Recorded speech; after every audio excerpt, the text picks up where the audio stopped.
성도들이 세상을 어떤 방법으로 살아가야 할까라고 하는 질문에 대해서 우리가 지난 8월 초부터 수주 동안 성도의 삶에 대해서 많은 말씀들을 나눴습니다.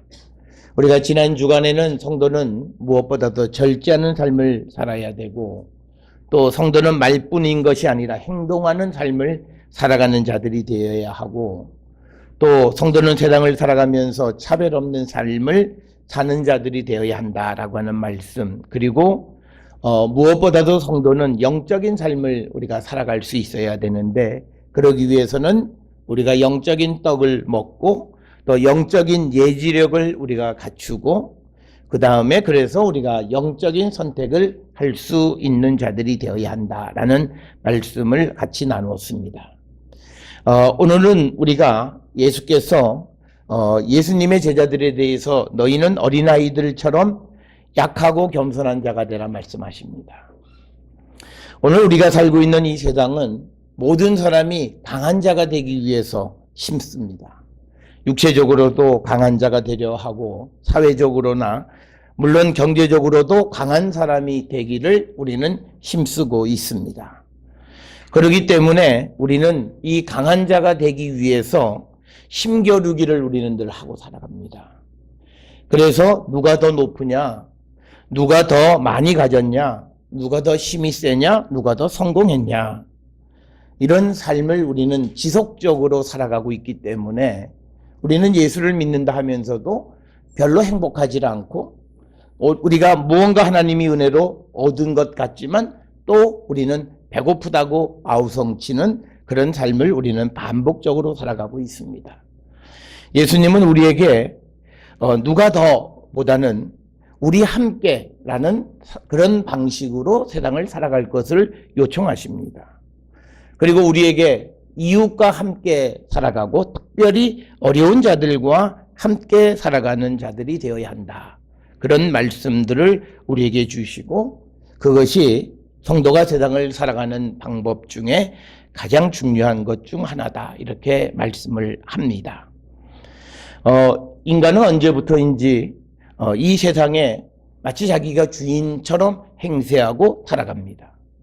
그래서 개발이라고 하는 명분으로 자연을 파괴하고, 또 기술 발전, 그리고 돈을 벌어야 된다라는 명분으로 인간의 존엄성을 해치며 우리는 살아왔고, 심지어는 다른 사람들의 삶도 우리가 관여해서 간섭하고 결정하는 그런 엄청난 죄를 우리는 짓고 살고 있고, 또 그것이 죄인 줄 모르고 우리는 살고 있습니다.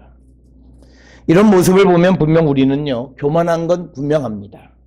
그리고 우리는 자기 능력에 대한 잘못된 과신 속에서 우리는 살아가고 있는 것이 분명합니다. 그렇기 때문에 지금 우리 사회가 겪고 있는 많은 사회적인 병리 현상이 바로 그겁니다.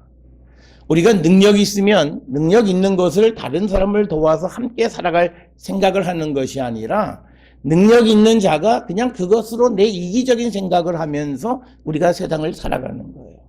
그러니까 우리는 선진국으로 가는 것 같지만 그 해법이 너무나 잘못되어진, 너무나 이기적인, 그리고 다른 사람을 돌보는 희생이라고 하는 것은 조금도 찾아볼 수 없는 그런 삶을 살아가고 있고, 그것이 우리가 교회를 다니고 예수를 믿는 사람들에게서도 똑같이 발견되어진다라고 하는 겁니다.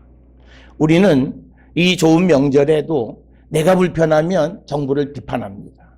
누군가 나를 위해서 일해줘야 된다. 그러니까 나는 내가 즐기기 위해서 누군가는 힘쓰고 고생해도 된다고 생각하는 그 교만함을 우리는 벗어버려야 됩니다.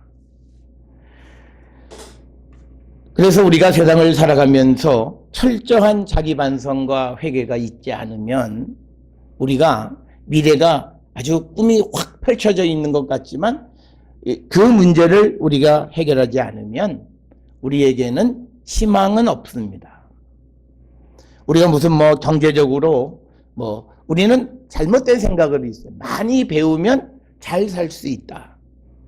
그런데 여러 차례 말씀을 드렸습니다만, 지금 취업난을 겪고 있는 그런 세대들은요, 특히 2000년대부터 대학을 들어가서 지금까지 한 15년 동안 온 사람들은 대한민국 역사상 가장 많이 배운 사람들이에요.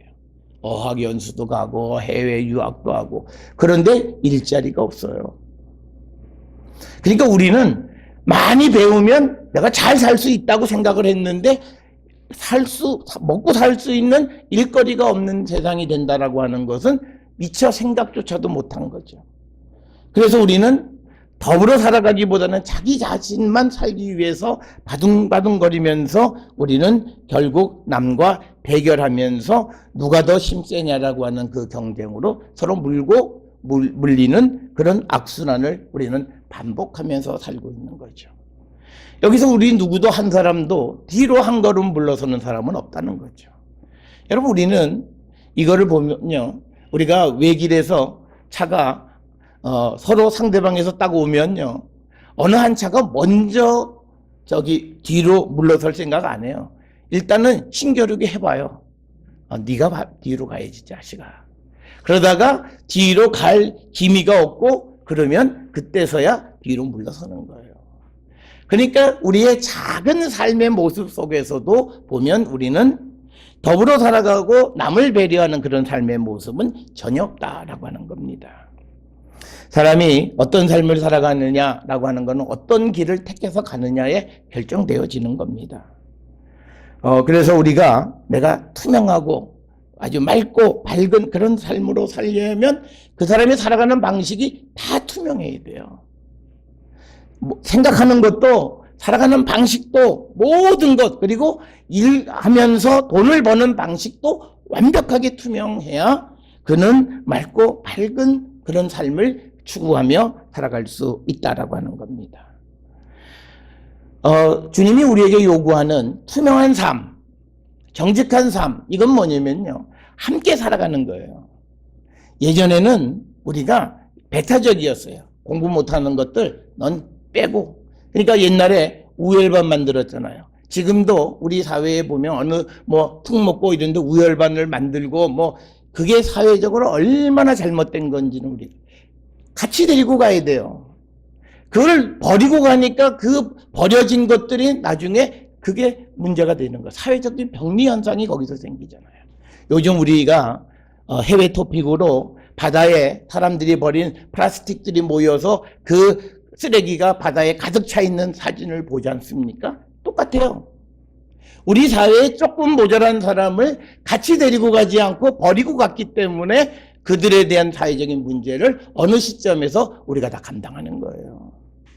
그래서 우리는 주님이 우리에게 요구하는 삶은 버리고 가는 것이 아니라 함께 인클루시브하게 포용하고 같이 가는 길을 가라는 거예요.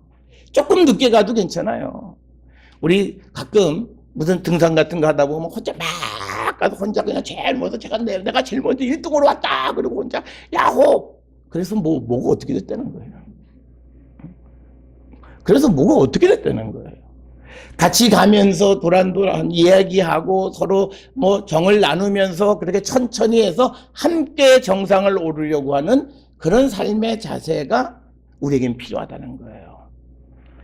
오늘 우리가 함께 읽은 잠언 31장 10절부터 31절에 있는 이 말씀, 현숙한 여인이 누구냐라고 하는 말씀이 예전에는 여인은 남자를 위해서 가정을 위해서 희생해야 한다 이런 말씀으로 이해했지만 요즘은 그렇게 얘기했다가는 돌 맞아 죽어요.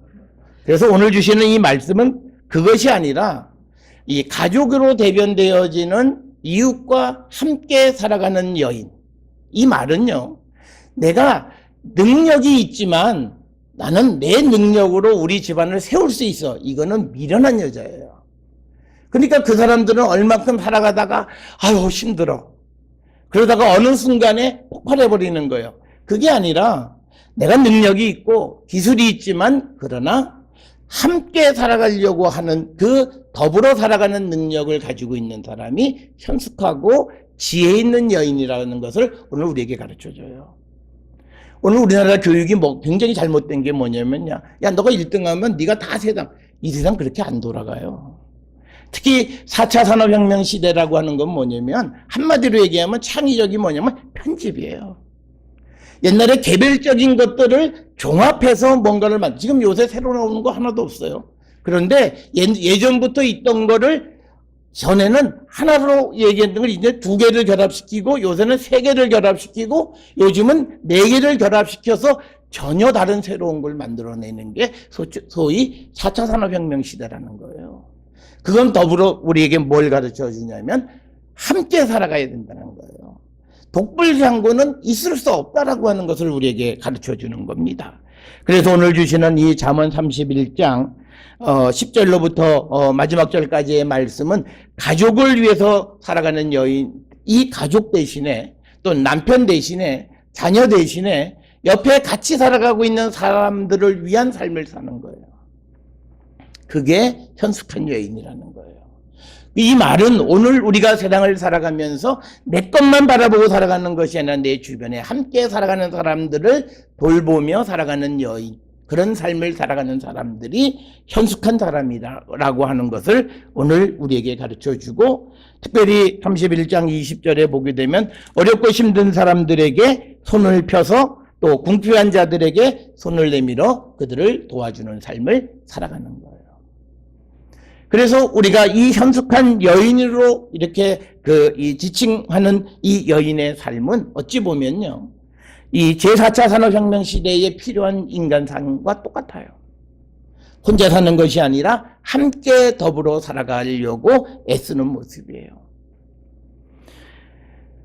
그래서 자기가 능력이 있지만 그러나 혼자가 아니라 더불어 살아가기 위해서 내가 누군가가 필요하다라고 하는 연약함을 말할 줄 아는 사람이에요. 나는 뭐 혼자 다 할 수 있어. 그건 절대 안 돼요. 그 사람은 미련한 사람이고 그 사람은 아무것도 이룰 수 없어요. 내가 다 할 수 있어요. 그렇지만 다른 사람과 함께 하기 위해서 난 약함을 고백할 줄 아는 사람이에요. 그런 삶을 우리가 살아가는 사람들이 이제 우리가 미래를 살아가는 성도의 모습일 뿐만 아니라 성경에서도 이미 우리에게 제시해주고 있다라고 하는 겁니다. 여러분, 우리가 무슨 새로운 미래 시대를 우리가 꿈꾸면서 그 시대 상들에 대한 어떤 모델을 제시하는데 그 모델이 다른 데서 안 나와요. 대부분 다 성경에서 나와요. 그래서 성경이 위대한 책입니다. 이 4차 산업혁명 시대뿐만 아니라 이제 앞으로 5차 산업혁명 시대가 되어져도 거기에 맞는 말씀은 이미 성경 속에 다 있어요. 그런데 우리는 다음 세대에 뭐가 어떻게 될지 잘 모르니까 그냥 그 성경으로만 우리가 알고 있지만 이미 성경은 이 사회가 발전되어지는 그 모든 모습을 우리에게 다 제시해주고 있다라고 하는 겁니다. 그래서 오늘 주시는 이 잠언 31장 10절에서 마지막 31절까지에서는 그러면서 자기가 능력이 있지만 그러나 다른 사람과 함께 살아가고 다른 사람을 위한 희생적 삶을 살기로 결단하며 살아가는 사람이 현명한 사람이고 능력 있는 사람이라는 거예요. 우리가 4차 산업혁명 시대에 우리 사회가 말하지 않는 게 하나 있어요. 4차 산업혁명 시대를 살아가는 사람들은요, 희생해야 돼요. 근데 우리 사회는 희생 안 하잖아요. 뭐 나 혼자 이제 돈을 벌어서 전문인이고 그러면 뭐 까짓거 무슨 뭐 결혼을 왜 하냐, 왜 구속되냐, 뭐 그러니까 나 혼자만 살 생각을 해요. 그러니까 사회가 굉장히 잘못된 방향으로 가고 정신이 이게 병들어 있는 거예요. 그러니까 나중에 그것 때문에 문제가 뭐예요? 애들이 부족해서 뭐 언제 지나면 이 나라는 없어진다 그러잖아요. 그러니까 뭔가가 잘못된 방향으로 가는 거예요. 내가 능력이 있지만 나 혼자 살 수 있지만 내가 그렇지만 그럼에도 불구하고 누군가 함께 살아야 된다라는 것을 고백하는, 강하지만 약하다고 말할 줄 아는 사람. 왜? 내가 누구와 함께 살아야 하는 존재이기 때문에 나는 한 부분에서는 내가 많은 것을 알고 있는 것 같지만 그러나 전부는 아님을 고백하고 더불어 살아가기를 힘쓰는 사람이 되어야 된다는 거예요. 그래서 우리가 성도는 하나님 앞에 항상 약하고 겸손한 삶을 살아가는 자들이 되어야 돼요. 그러니까 옛날에는 올마이티에서, 그러니까 요즘은요, 하늘에 별 따다 준다 그러면 그건 사기꾼이에요. 무슨 남자가 여자 마음 훔치기 위해서 내가 너한테 하늘에 별도 따다 준다. 그럼 그건 당장 버려야 돼요. 그런 사기꾼을 사귀면 안 되죠. 사람은 진실돼야 되는 거죠. 어디, 하늘의 별, 무슨 땅에서 10m도 못 올라가는 주제에 무슨 별을 따다줘요. 그런 것을 좋다 그러면 안 되는 거잖아요. 그래서 우리는 오늘 주시는 이 본문의 말씀으로 우리가 내가 모든 것을 자력으로 할 수 있다는 교만함을 버려야 합니다. 인간은 우리가 성경에서도 아무리 계획을 세워도 이루어주는 건 하나님이다. 잠언 16장에 말씀하시잖아요. 그래서 내가 많이 아는 거는 그 한 부분에서 조금 아는 거예요. 그런데 그거를 전부를 아는 것처럼 자력으로 무엇인가를 할 수 있는 것처럼 생각하고 살아가는 삶. 그것이 미련한 것이고 교만한 것이고 그런 자들에게는 재앙이 온다라고 하는 거예요. 그래서 여러분 우리가 인간의 유한성을 직시하고요. 나보다 큰 분이 계시다는 거예요. 하나님. 그분에게 도움을 구하고 그분의 도움을 받고 살아가는 여인이 현숙한 거예요. 그래서 오늘 주시는 이 현숙한 여인의 핵심은 뭐예요? 여호와를 경외하는 여자예요. 여호와를 경외한다라고 하는 것은 하나님을 인정하는 거예요. 내 부족함을 인정하는 거예요. 이 겸손함을 가지고 우리가 세상을 살아갈 때 우리는 하나님의 인도함과 하나님의 그 능력을 체험할 수 있게 되어집니다. 사람이 교회 가자. 그래서 교회 안 가는 사람들의 특징이 있어요. 세상 사람들이 보기에 좀 요즘 세상에서 좀 잘 나간다. 그런 사람들. 사업이 좀 잘 된다. 그러니까 뭐예요? 사업이 잘 되면 뭐예요? 골프 치러 가야죠. 사업이 잘 되면 친구 만나러 가야죠. 돈이 좀 있으니까 뭐예요? 때 맞춰서 여행 가야죠. 또 그런 사람들은 성경, 교회, 그 사람들이 생각할 때 교회, 그건 인생의 실패자들이나 가는 거야. 그렇게 생각하는 거잖아요. 교만의 극치죠. 그런 사람이 아무리 돈이 많아도 자기 생명을 자기가 구원할 수 없어요. 그렇기 때문에 우리는 그런 교만을 떠는 삶을 살아가는 것이 아니라 인간의 유한성, 그리고 나보다 힘센 분, 나보다 능력 있는 하나님 앞에 겸손히 그분의 도움을 요청하며 살아가는 자가 정말 현숙한 사람이고 우리가 더불어 살아가는 삶이 정말 우리 믿음의 세계에서 필요한 삶임을 우리에게 가르쳐 줍니다. 오늘 우리가 읽은 또 야고보서 3장 13절로부터 4장 3절에서 보면 하늘로부터 온 지혜를 얻고 사는 자가 되어야 한다. 주제는 아주 간단해요. 그런데 하늘로부터 온 지혜를 얻고 사는 사람들의 특징이 있어요. 선행, 온유, 시기와 다툼이 없고 그리고 자랑이나 거짓이 없는 진실된 삶을 살아가는. 그러니까 누구와 경쟁하지 않는 거예요. 누구와 아까처럼 내가 더 너보다 낫다라고 하는 그런 경쟁이 아니라 함께 더불어 살아가는 거예요. 그러니까 선을 베풀고 온유하고 시기 다툼이 없고 그리고 우리가 서로 자랑이나 거짓 없는 삶을 우리가 살아가는 겁니다. 그래서 오늘 주시는 말씀의 17절에 보면 위로부터 난 지혜는 성결하고 화평, 관용, 양순, 긍휼, 선한 열매가 가득하고 편견과 거짓이 없는 거죠. 그러니까 우리가 편견 이런 거죠. 우리 쉽게 얘기해서 나는 태극기다, 나는 촛불이다. 이거 다 편견이잖아요. 태극기가 다 틀린 것도 아니고 촛불이 다 맞는 것도 아니에요. 일부 맞고 일부 틀려요. 그런데 우리는 촛불 저건 꺼트려 버려야 돼. 태극기 저건 찢어버려야 돼. 이렇게 되어지는 편견 속에 우리가 살아가는 건 그건 잘못된 것이다 라고 하는 겁니다. 그래서 오늘 주시는 말씀에 위로부터 난 지혜를 얻고 살아가는 사람은 더불어 살아갈 준비가 되어 있는 사람이에요.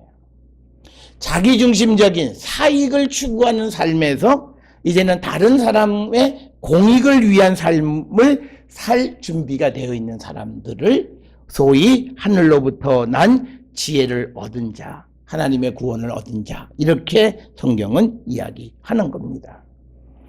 그래서 우리가 오늘 주시는 4장 1절에서 3절에 보면 우리가 누구와 다투는 거는 어디서부터 생겨났느냐? 오늘 이 야고보서 4장 1절에서 보면 정욕에서 나는 것이다 이렇게 이야기합니다. 그리고 4장 3절에서 정욕으로 쓰려고 잘못 구하는 것은 구해도 받지 못한다.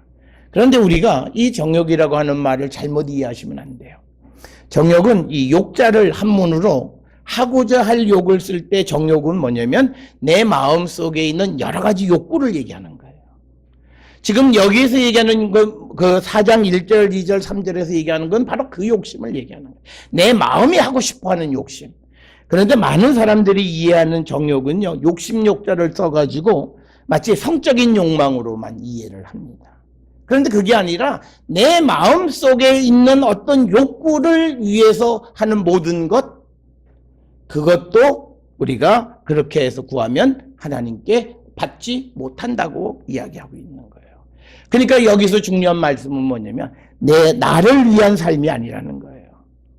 다른 사람을 위한 삶을 살라. 우리가 성경은 다른 사람을 위한 삶은 뻔해요. 복음과 그리스도를 위해요. 그런데 예수님이 야, 나조차고 나를 위해서 살라고 말씀하신 게 아니잖아요. 예수님은 세상에 다른 사람들을 구원하기 위해서 복음과 그리스도를 위해서 살라고 우리에게 말씀하세요. 그러니까 결국은 우리가 복음을 위해서 살아간다는 것은 내 이웃을 위해서 살아가는 거예요. 내 옆에 있는 사람을 위해서 살아가는 거예요. 우리가 이 삶을 살아야 돼요. 우리는 극단적인 이기주의, 가족 이기주의 속에 옆에 있는 사람 관심 없어요. 그냥 뭐 나나 내 알 길이나 가면 되고 옆을 돌아보지 않는 그런 삶을 우리가 살아가는데 주님은 우리에게 옆을 돌아보라고 그래요. 그게 복음을 위한 삶을 살고 나를 위해서 살라고 얘기하세요. 근데 마태복음에 나를 위해서 사는 거는 지극히 작은 소자에게 한 것이 나를 위해서 살았다고 말씀하세요. 내가 지극히 작은 자에게 베푼 것이 그리스도에게 한 거라고 예수님이 말씀하신다는 거예요. 그래서 우리가 내 옆에 있는 사람들, 특히 내 옆에 내 취향이 아닌 사람들, 그런 사람들을 위한 삶을 우리가 살아야 되는 거예요. 그리고 나는 평생 보고 싶지 않은 사람들, 그런 사람들을 위해서 사는 거예요.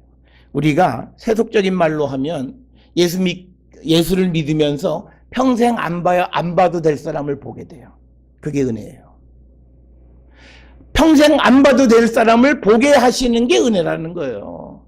그게 예수님이 우리에게 너가 복음을 위해서 나를 위해서 사는 것이 바로 그런 삶. 내 끼리끼리 내 성향과 취향에 맞는 사람들끼리 살아가는 게 은혜롭고 복된 것이 아니라 내 평생에 교회 아니면 보지 않을 사람, 그런 사람들을 많이 만나게 하신 것이 우리에게 은혜고 그 삶은 다른 믿음의 삶이라는 거예요. 그래서 여러분, 우리는 어떤 개인적 욕구를 완성하기 위해서 우리가 믿음 생활하는 그런 삶이 아니라 이제는 우리 옆에 있는 다른 사람들을 위한 삶을 살아가는 것이 주님을 위한 삶이고 그런 삶을 살라고 우리에게 말씀하세요. 그러려면요, 우리가 다른 사람이 보이려면 다른 사람을 소중히 여겨야 돼요. 다른 사람 아주 하찮게 여기고, 요즘 우리가 갑질하는 사람들 왜 갑질해요? 저 사람은 나보다 못하다고 생각하기 때문에 그런 거예요. 그러니까 그런 사람이 만약에 교회를 다닌다면 그거는 교회를 다니는 게 아니라 교회를 가장한 곳에 다니는 거예요. 그리고 그 사람은 교인을 가장한 사람일 뿐이에요. 성경엔 그럴 수가 없어요.